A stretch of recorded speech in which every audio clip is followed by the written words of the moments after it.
Patingin ang shoes ng baby na maganda. Maganda yan? Cute naman tignan yan. Yan na po ang shoes namin. Medyo malaki pero okay lang.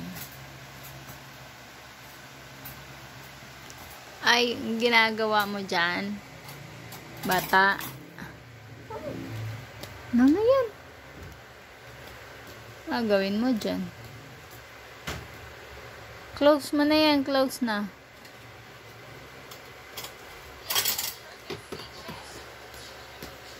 Gagawin mo sa mga sipit.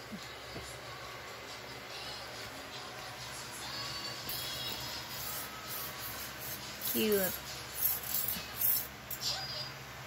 Mabuti nakakakuha tayo lagi ng figure na maganda talaga, baby. Yung shoes ni isa maganda din.